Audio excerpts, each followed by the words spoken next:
Ating pong pagbubulayan sa gabing ito ay nandun po sa Acts chapter 1 verse 8. Nakita nyo naman po, nabasa nyo sa ating slide.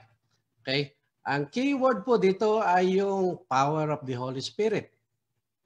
At ito ay pangako ng Panginoon at na-prophesy na ito noong una pa ni John the Baptist. Pero ang mahalaga ay itong pangako ng ating Panginoon ay kanyang ipinagkaloob. Kung babasahin po niyo Acts chapter 1, even Acts chapter 2, makikita po ninyo ang pagdating ng banal na Espiritu. At ang banal na Espiritu, nang siya'y dumatal sa mga unang Kristiyano, ay nandoon ang kapangyarihan. Ano? Yun naman ang kasama nun eh. When the Spirit is upon you or outpours you, yung pong kapangyarihan ng banal na Espiritu ay sumasa atin. Ano bang kainaman nitong kapangyarihan ng banal na Espiritu? Well, katulad lang po ng mga karanasan ng mga nasa banal na kasulatan sa gospel, ano ho? Ay gumagaling yung mga mayroong karamdaman, no? Pagka sila ay pinanalangin, pinatungan ng kamay ng mga mananampalataya, ng mga disipulo. Kaya nga, kung tayo po ay napupuspos ng banal na Espiritu, I assure you, meron po kayong kapangyarihan buhat sa Espiritu Santo. Gamitin po ninyo ito. Panalangin nyo ang inyong mga mahal sa buhay, mga kaibigan nyo, sino mang mayroong karamdaman, no? Hindi naman kinakailangang lapitan nyo sila. No? Kung kayo may pagkakataon, patungan nyo ng kamay, punasan nyo ng langis, okay po yun. Pero kung kayo naman po ay malayo doon sa mayroong karamdaman, kayo po ay pumikit at ipanalangin nyo ang mga may karamdaman. Okay? So, ito pong kapangyarihan ng banal na Espiritu ay ipinagkaloob sa mga unang mananampalataya, especially sa mga disipulo. At hanggang ngayon ay meron tayong kapangyarihan ganito. Pagka tayo po ay lumalapit sa ating Panginoon, kung tunay po ang ating pananampalataya, ang Espiritu ng Panginoon ay sumasa atin. At ang kanyang kapangyarihan ay sumasa atin. Kaya meron tayong responsibility na tayo po ay humayo. Sapagkat alam po ninyo, ang talento, ang kapangyarihan ng banal na Espiritu hindi po bibigay sa atin kung wala naman tayong responsibility. No? The Lord has given us this power because of that responsibility to preach the gospel, to proclaim the gospel. Kaya nga po, samantay na roon, ipahayag natin ang ebanghelyo ng Panginoon sapagkat ito ang ating katungkulan sa Diyos. Kung di natin papahayag, sino nagpapahayag nito? Di ba? Tayo binigyan ng kapangyarihan ng ating Panginoon. Di ba? At naniniwala ako na gagamitin kayo ng Panginoon. Ha? Ano man ang inyong katungkulan? Kahit hindi po kayo pastor. Ha? Basta kayo mananampalataya, bibigyan kayo ng talento ng Panginoon, gamitin po ninyo. At naniniwala akong ang Panginoon ang kasama ninyo. Mamaya po, meron tayong i-interviewin. Actually, it's a recorded interview. Si Justice Reyes. At kanyang sasabihin yung kanyang mga karanasan sa paglingkod sa bayan at maging sa ating iglesia. Kaya samahan niyo po kami hanggang matapos ang gawain natin sa gabing ito. Salamat po sa inyong pakikinig.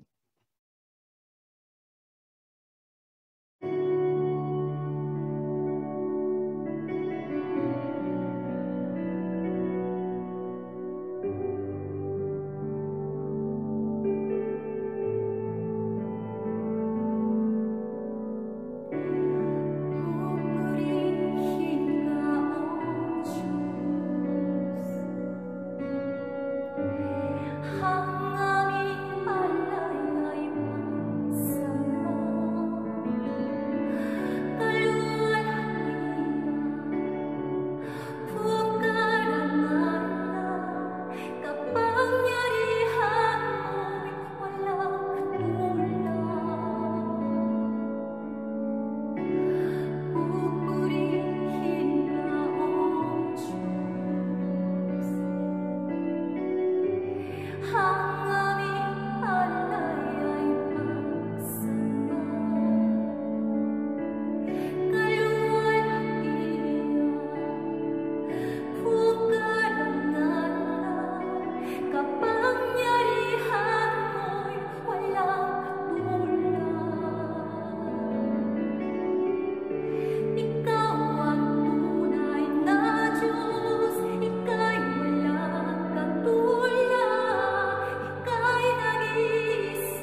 Maraming salamat po sa inyong pagsubaybay dito sa ating programang Misyon at Panalangin.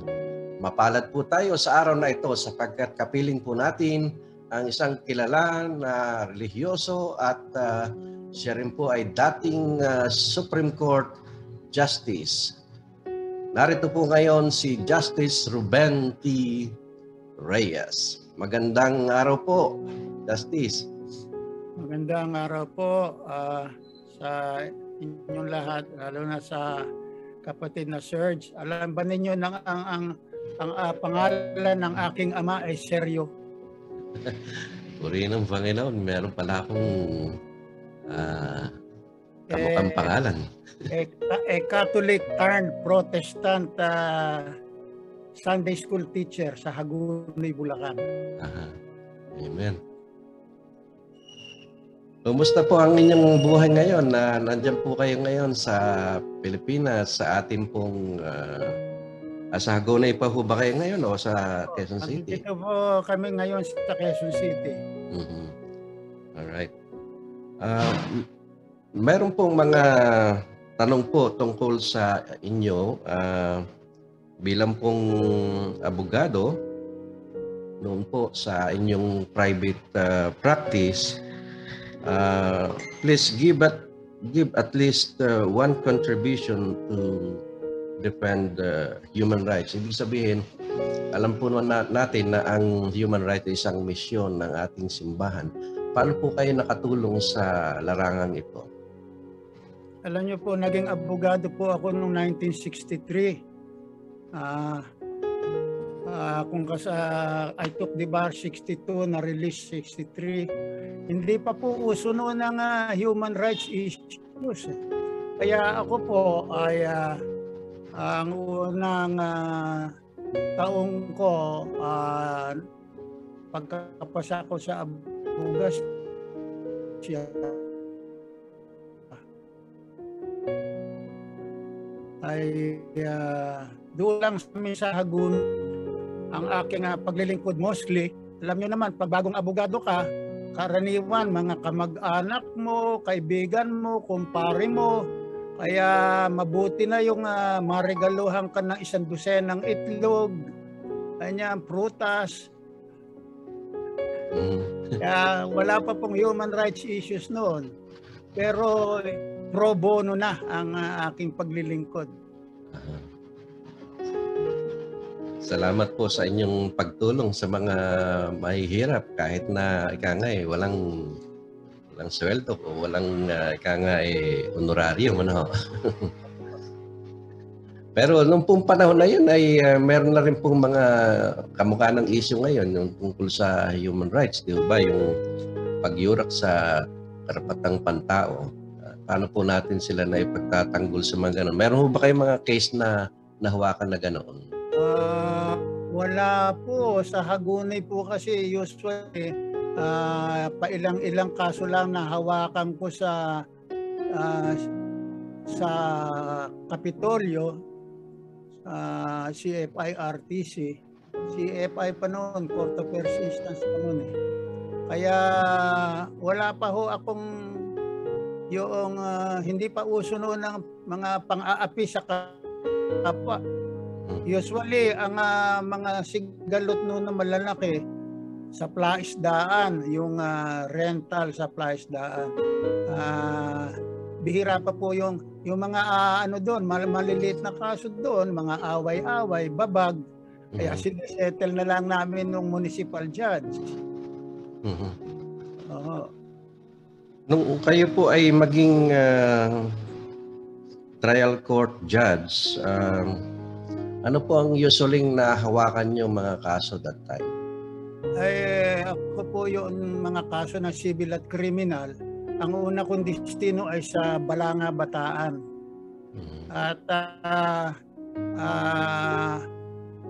hindi ko man gusto, ako ang naghatol ng first death penalty sa kasaysayan ng judiciary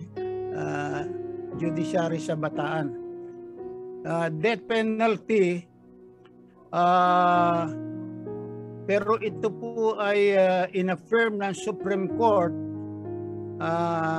automatic appeal. Pero nung inabutan ng Cory Constitution na isinuspend yung death penalty, kaya ibinaba sa parang habang buhay. Ano pong kaso yun? Yung People versus Hoxon. Ano po yun? Yung isang empleyado may grad sa kanyang employer, ay nagsama ng tatlo, naglasing muna sila, nagsama ng tatlong kasama, tapos umakyat sa pader,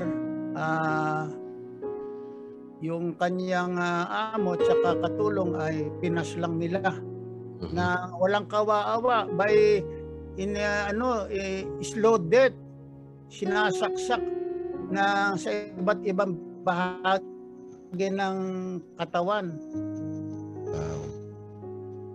Karumal-dumal po ang tawag na doon. Headline ho yun sa lahat ng dyaryo sa Bataan. Bilib po ako sa memorya ninyo. Hanggang ngayon, natandaan niyo po yun. Pero ako po ay wala akong takot. Naglalakad lang ako mula sa aking husgado papuntang Kabayanan, 1 kilometer. Kahit na ako inaalok kuminsan ng PC pag nakikita ko naglalakad, sabi ko, hindi na po, naglalakad lang ako kasi I believe na wala akong atraso at mukha namang katanggap-tanggap sa populasyon ng Bataan yung aking hatol. Sa pagiging judge po ninyo, meron ba kayong mga natatanggap na death threat?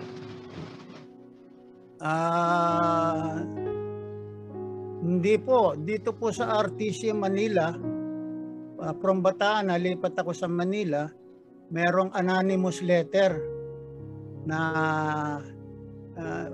banta sa buhay ko. Pero kahit na anong gawin kong pag-iisip, pagtatanong-tanong, wala akong makuhang identity.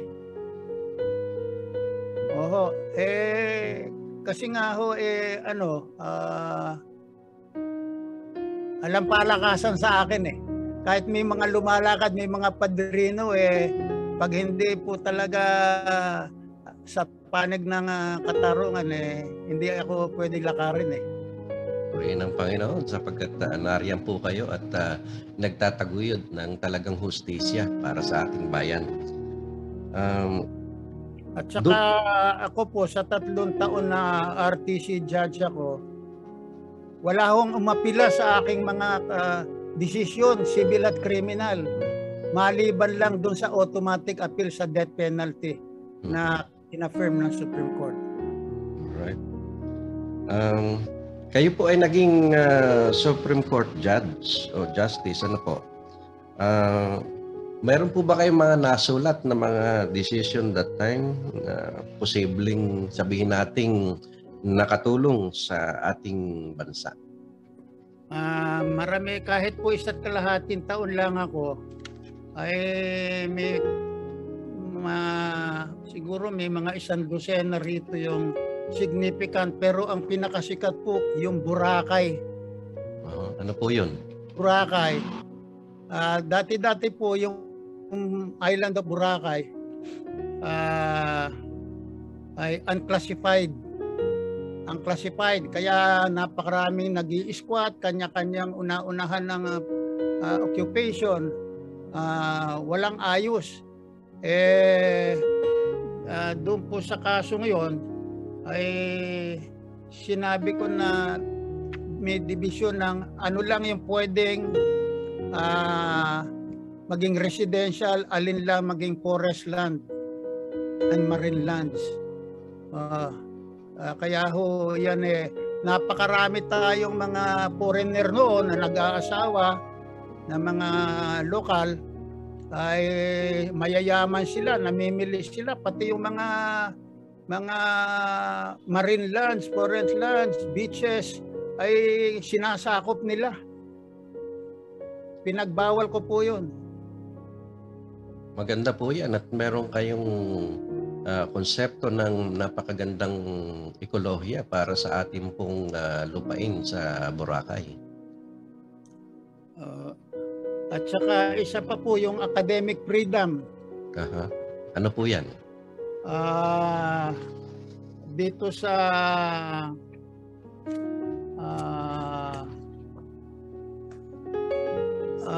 jurisdiction ng CHED at ng DEX sa Serrana versus Sandigan Bayan.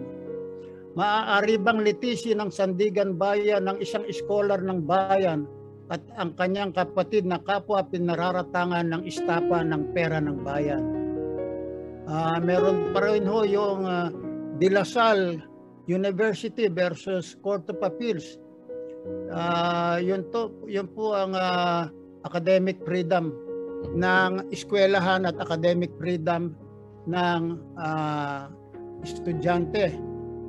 Doon naman po sa Ampong versus Civil Service ay tungkol sa honesty ng isang lingkod bayan.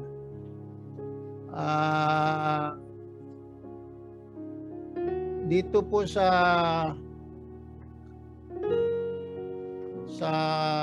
ancestral domain,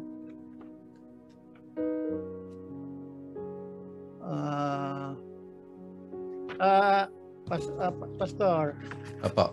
ito po yung aking aklat Aha.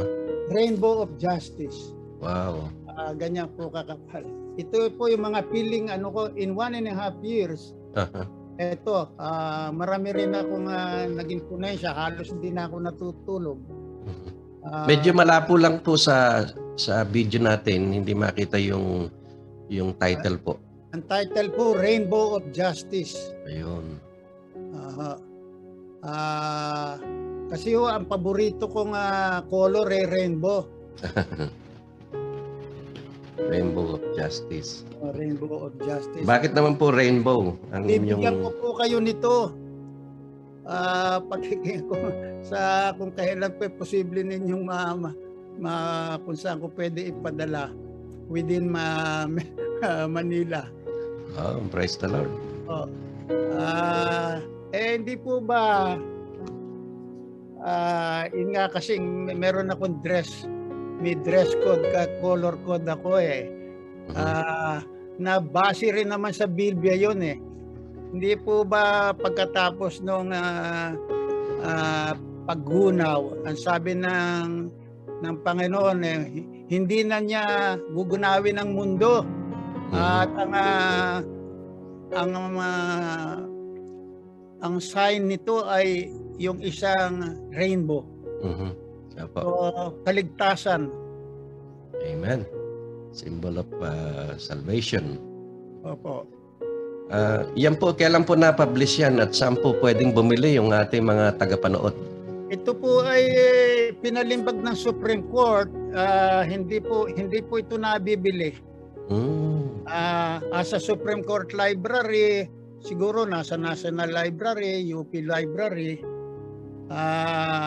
Ang Supreme Court po ang nagpalimbag nito. Pero meron pong ako naman na Wika at Batas na libro, mga parte po nito nung desisyon ko. Wika at Batas, ito ay binubuo ng mga buod ng aking desisyon sa wikang Pilipino. Sa Supreme Court ko po kasi ako lamang ang sumusulat at ng desisyon sa Pilipino, English Filipino. Ito po yung usually mga maxims and proverbs. Mukhang maganda po yan. Malagay natin dito sa ating... Bibigyan ko po kayo nito. Amen. Salamat po.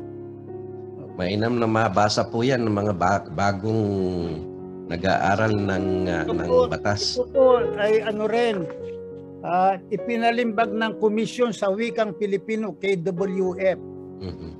Kaya wala po akong gastos dito. Hiningan lang ako ng mga sipin ng aking desisyon sa Pilipino, actually, mula pa piskal kasi nagsusulat na ako. Sa Opo. piskalya, sa RTC, nagsusulat na ako sa wikang Pilipino, lalo na yung wika na buwan ng wika. Yun po ang kontribusyon ko. Yung sasabihin ninyo, Sa research ko po ay kayo po tumanggap ng dangal ng wika in law and judiciary, the highest recognition by commission sa wikang Filipino. Kaya siguro po malaking tulong yan sa mga nag-aaral ng batas ngayon. Mas maganda pong maintindihan at madaling maintindihan ang batas pagka sa wika natin eh. Justice, kayo po pagkatapos ninyong magretiro sa public service, kayo po ngayon ay nasa Judicial Council ng United Methodist Church. Ano po ang role ninyo bilang miyembro nitong council na ito? Ano po ang inyong nagiging, sabihin nating, misyon para sa iglesia at sa ating buong mundo ito ngayon? Una halal, in absentia, sa Judicial Council, sa General Conference, na maging kasanib ng Judicial Council noong 2008. Ako lamang po ang hindi Amerikano. The only non-American. Katapos na-re-elect ako na noong 2016, 8 years ang isang term hanggang 2004. Harinawa na bigyan ako ng lakas at buhay hanggang 2024 to serve my full term for two 8 years term. I believe ang Judicial Council po ng United Methodist Church ay para ring Supreme Court. Kasi UMC is structured like a democratic republic. Meron siyang four levels of governance. Merong sa ibaba, first level, second level, third level, yung appellate, and fourth level, itong Judicial Council. So lahat ng kaso ng simbahan worldwide, yan ang pinakahuli ng parang Supreme Court na. Yan ang final and executory na yung decision yan. Napakaganda po ng inyong role at mission doon sa Judicial Council. So bali, ano po ang mga ilang decision na ninyo bilang council? Kasi po yan, siyam kami, parang Supreme Court ng US. Siyam po kami. Ngayon po ay 4 na itim, 4 na puti at 1 brown. Alam nyo na kung sino yung brown. Lahat po ng kaso ng simbahan, ang karamihan ngayon, mga 90%, gender-oriented tungkol sa mga LGBTQI. Okay. May plus pa yata yun. Plus. Dito hindi pa masyadong pinagtatalunan sa Pilipinas yan, pero sa Amerika ay nako, clergy and lay, lalo na mga clergy, matindi ho. Ngayon ewan ko kung ano ang panig kayo. Ako naman sabi ko nga ako panig sa ako kung hanggang ano pa ang tinatakda ng constitution natin. Sa ngayon po, sa ating disiplina ng UMC ay bawal pa po ang same-sex marriage. traditional po, kaya sabi ko ay doon pa rin ako sa traditional, as opposed to those progressive. Dito po sa nakaraang General Conference, I believe aware po kayo na maaari pong mahati ang UMC. Ano po ang inyong opinion tungkol dito? Hati na po. Nahati na. Yes, dahil doon sa General Conference. At kayo ba ngayon ay nasa Kabanatuan ba kayo? Opo. Oh, yung isa nating tatlo obispo natin o episcopal areas, si Bishop Francisco dito sa Manila. So sakop pa kayo ng Manila. Sa Mindanao, Visayas, Bicol, si Bishop Rudy Juan. Ngayon, si Bishop Rudy Juan, talaga lang additional assignment sa Baguio area, yung sa Ilocanja, kasi po nagkasakit si Bishop Torrio on medical leave for 6 months. Okay. So, sa ngayon po, ano pa tayo? Traditional pa tayo. Yung ating pong General Conference ay hindi matuloy-tuloy dahil sa pandemic. Meron po ba kayong idea o update tungkol sa resumption nitong judicial ng ating pong General Conference po ay naitakda na for October 2022. This year? 2022. 2022. Next year. Okay. Opo. Yan sa tingin ko yan, kung magtagumpay ang mga bakunahan at mapayagan na ang worldwide travel, pwedeng magkaroon ng in person. Otherwise, magiging virtual pa na rin yung mangyayari niyan. Kami ngayon sa Judicial Council, we used to meet only during the General Conference, paminsan-minsan, summer at saka spring and spring and fall, April, May, na October. Ngayon ho virtual lang muna. Virtual lang muna. Pero marami pa pong kaso. Marami pa. Mabuti sa Pilipinas pailan-ilan lang.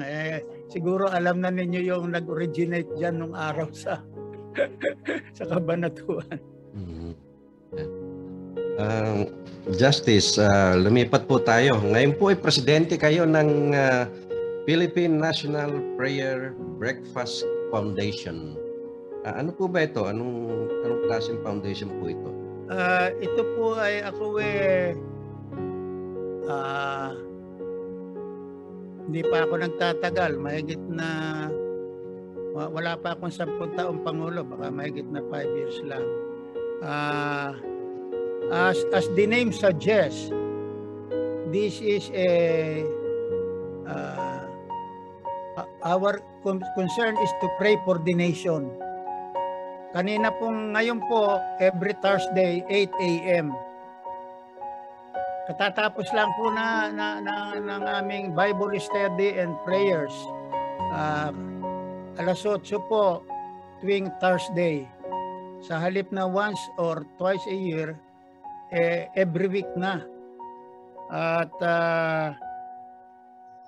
tuwing po kami magkakaroon ng Bible study and prayer meeting, pinapanalangin namin ang buong bansa.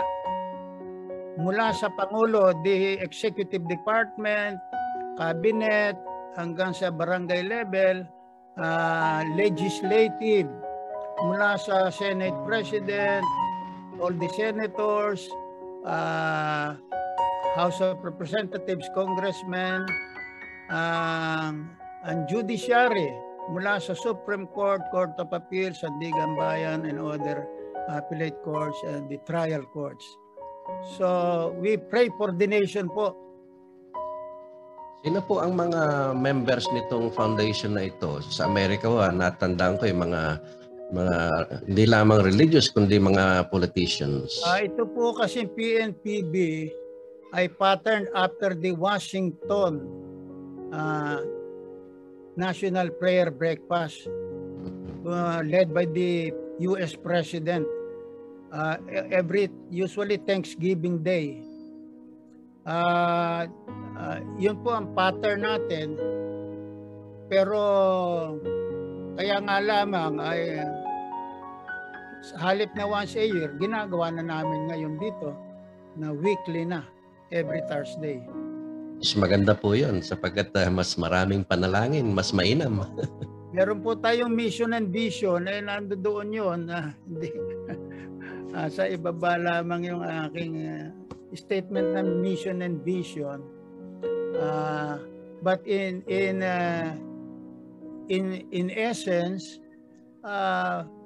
we pray that the Philippines be truly a Christian nation, hindi lamang sa pangalan.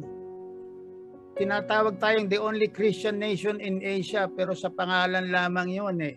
Kaya isa nating vision, hindi lang sa pangalan, kundi sa katotohanan. Mula sa ating Pangulo, pangalawang Pangulo, hanggang sa ating mga leader.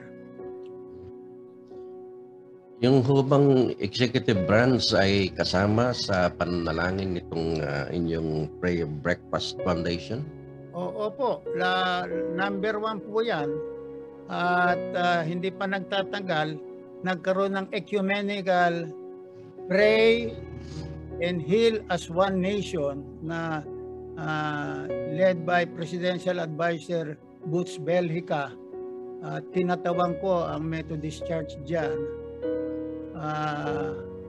Kailangan po talaga mabuti po ngayon si PRRD kumikilala na sa Diyos. Dati wala siyang Diyos nagmumura pa siya.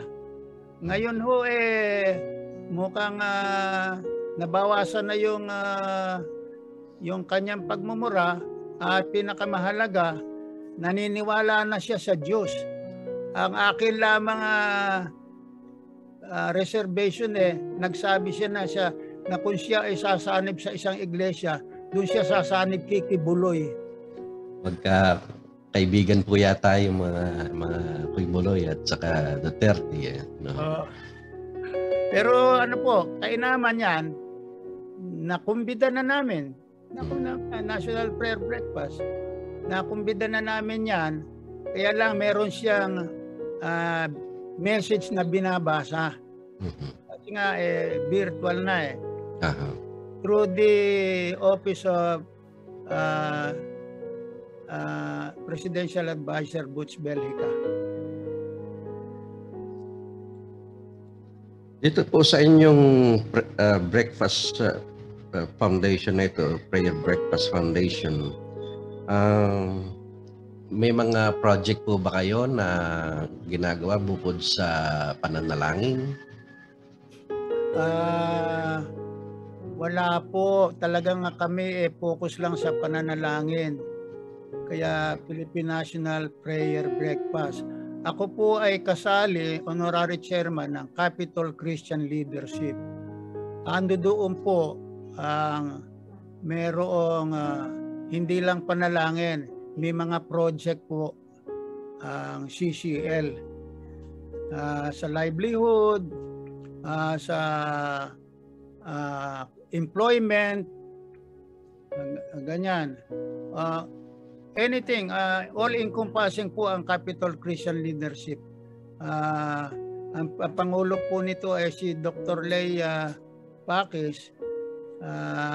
Ako po ang honorary chairman, inihalile ko kay Chief Justice Puno. Kumusta naman po ang achievement ng foundation so far? Ano mga sa palagay niyo na achieve niyo na sa foundation? Alin po? Yung CCL o itong ito pong Philippine National Breakfast Prayer Breakfast Foundation.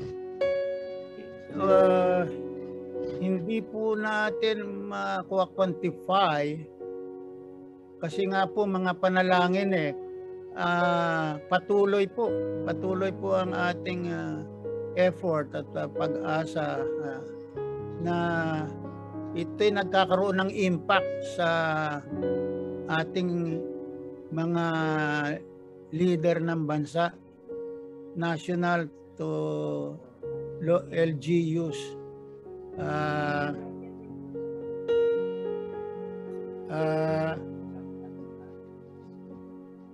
Kamukha po kanina every time we gather to pray, kasama po hindi lang yung 3 branches of government, pati po mga frontliners, IATF, pamilya, lahat po ng sektor ng lipunan, hindi lang ng pamahalaan.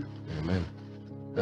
Bilang pastor po ay naniniwala ako sa panalangin at naniniwala ako sa ginagawa ninyo. Malaki pong impact nito sa buong Pilipinas at naniniwala ako na ang grasya ng ating Panginoon ay kumikilos, katulad lang po nung sinabi ninyo ng ating Pangulo ay nagkakaroon ng mga changes. Hindi naman ito talaga basta-basta changes, kundi ito'y naniniwala tayong pagkilos ng grasya ng ating Panginoon. Kaya mayroon siyang unti-unting pagbabago sa Kanya.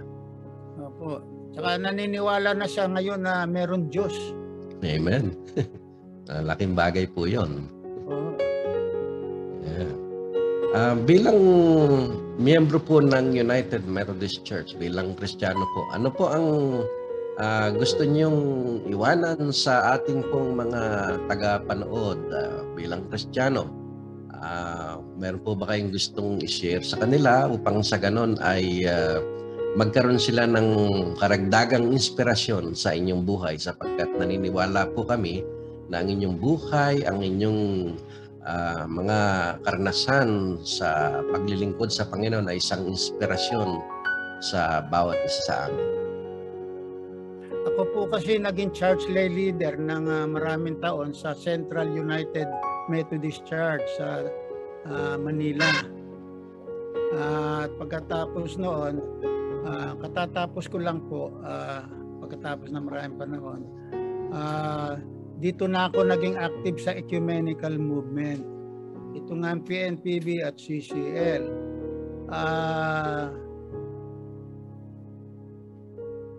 So personally po, wala akong hangad for me to be remembered, except that sana maalaala, kung ako may maaalaala sa akin na ako I did my best to serve God and man within the time slot allotted to me. Yun po kasing salvation is a continuing process. Amen. Amen. I wish that as much as possible lahat ng tao ay magkaroon ng kaligtasan at bawat isa sa atin ay mayroong papel dito. Salvation is a continuing process. Hindi wala sa merong nauuna at nahuhuli, merong nahuhuling nauuna. Kaya kailangan patuloy lamang ang paglakad natin kasama si Kristo. Amen. Maganda po yung sinabi ninyo.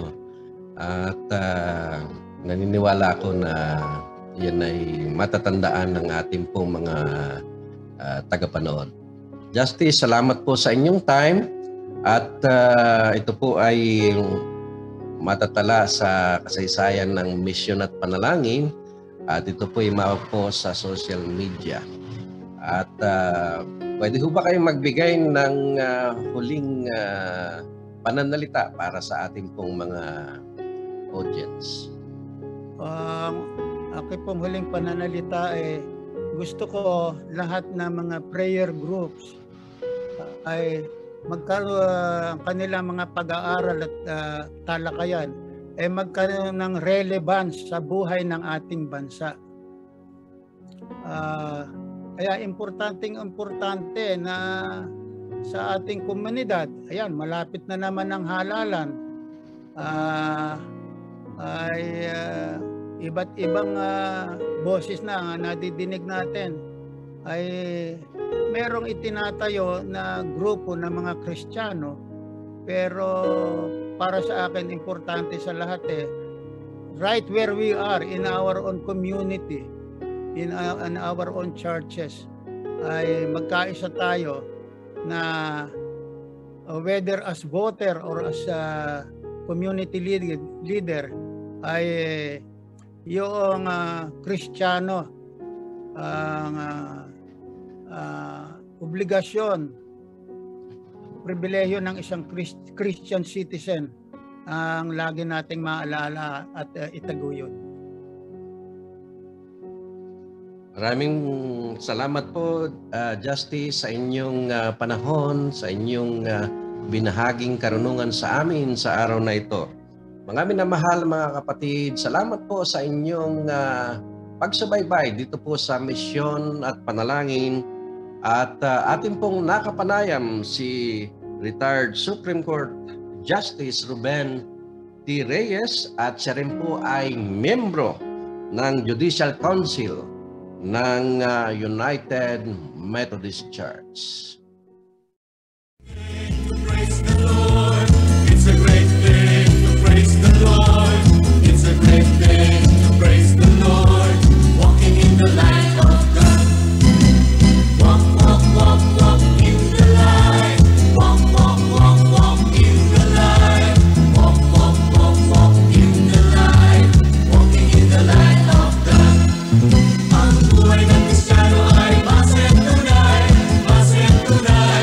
Masaya tunay. Ang buhay ng Kristiyano ay masaya tunay.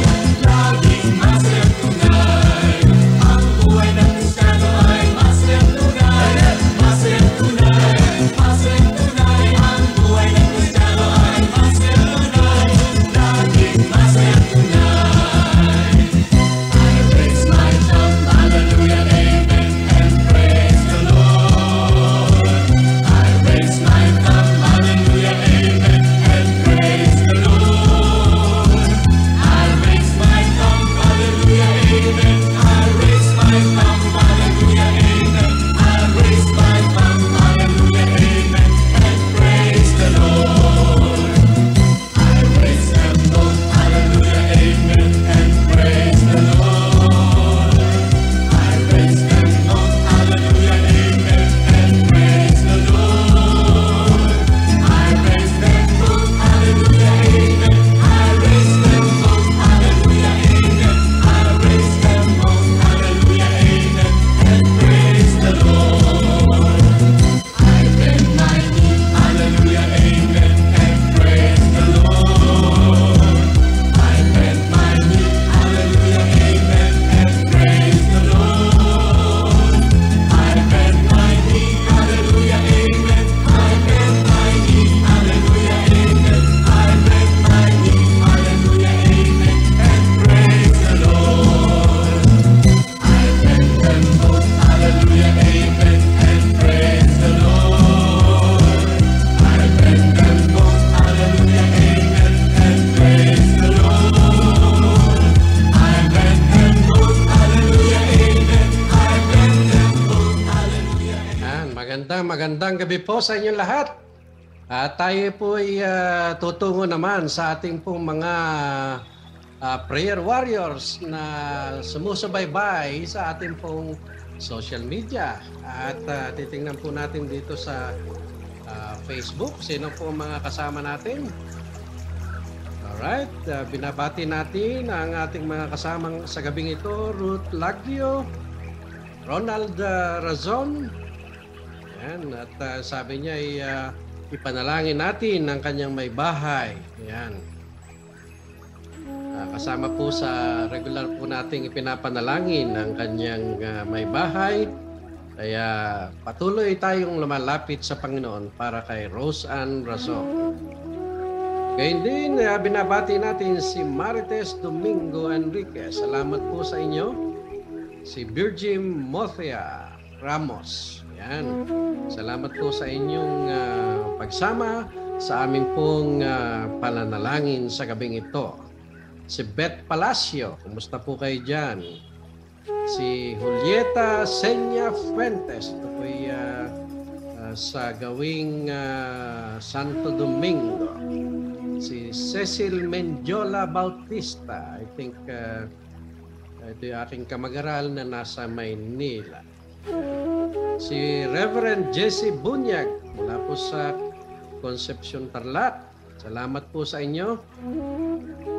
At si Ate Lira Flor Rason Arosena. Salamat po sa inyong pagsama.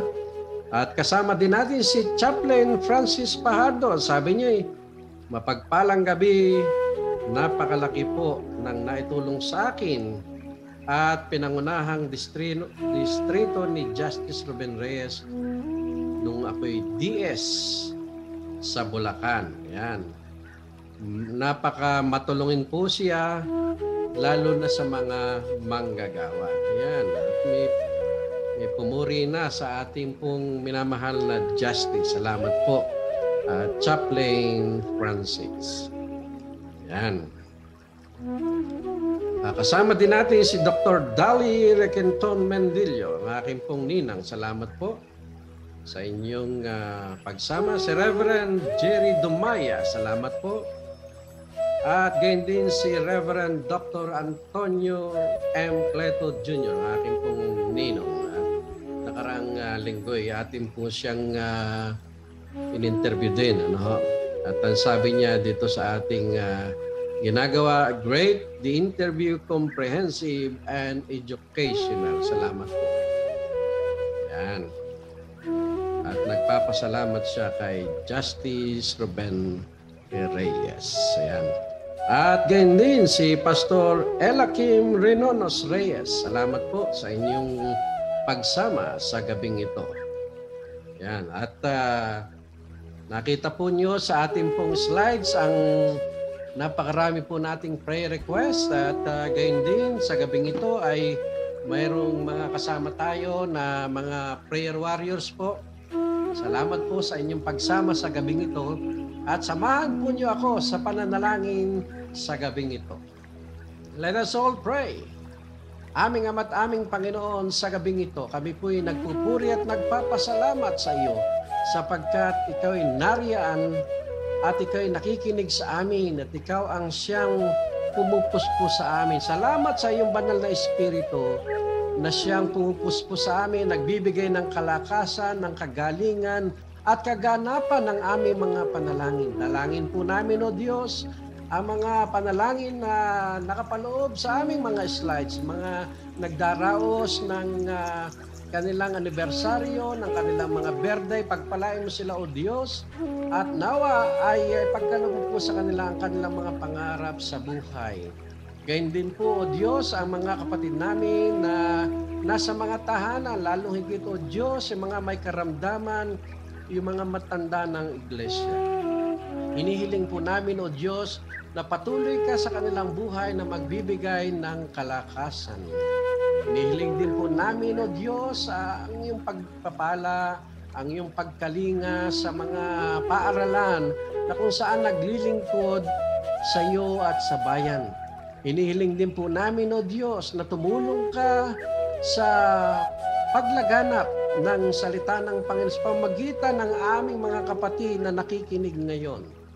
Alam po namin, O Diyos, at itong aming role, O Diyos, na ipahayag namin ang salita ng Panginoon at sana'y sama mo po kami, turuan mo po kami sapagkat gusto namin maglingkod sa iyo. Hiniling din po namin sa gabing ito, O Diyos, na tanggapin mo ang aming pagpapasalamat sa iyo sapagkat sa nagdaang mga panahon, sa nagdaang linggo, kahapon, ikaw nagpala sa amin. Ikaw nag-ingat sa amin. At dalangin po namin, O Diyos, na samahan mo kami sa lahat ng pagkakataon. O Lord, kung kami nagkukulang, nagkakasala sa iyo, sa aming kapwa, O Diyos, akayin mo po kami sa kabanalan. At ngayon nga, O Diyos, aming hinihiling sa iyo ang aming broadcast na ganito tuwing araw ng Tuesday at ang replay pag Wednesday ay yung pagpalain na tumawag ka na maraming magpapala, tumawag ka na mga makikinig upang sa ganon sila din po ay mapagpala sa mabuting balita. At hiniling po namin sa gabing ito lahat po ng aming taga-panood, taga-pakinig ay makasumpong ng kapayapaan at pagpapala sa iyo. At sa araw ng bukas ay gigisingin mo sila na puspos ng iyong banal na espiritu. Hinihiling po namin lahat ng may karamdaman na amin pong binanggit ngayon ay iyong hihipuin, pagagalingin sila, at ikaw lamang, O Diyos, ang makakagawa nito, at naniniwala po kami sa iyong kapangyarihan. O Diyos, kung kami po ay merong hindi nabanggit, amin nakaligtaan, ilapit sa iyo, naniniwala kami, O Diyos, na bago namin ito inilapit sa iyo, ay pinakinggan mo na ang lahat ng ito, sapagkat hinihiling namin alang-alang kay Kristo Jesus, na aming Panginoon na tagapagligtas. Amen. Amen.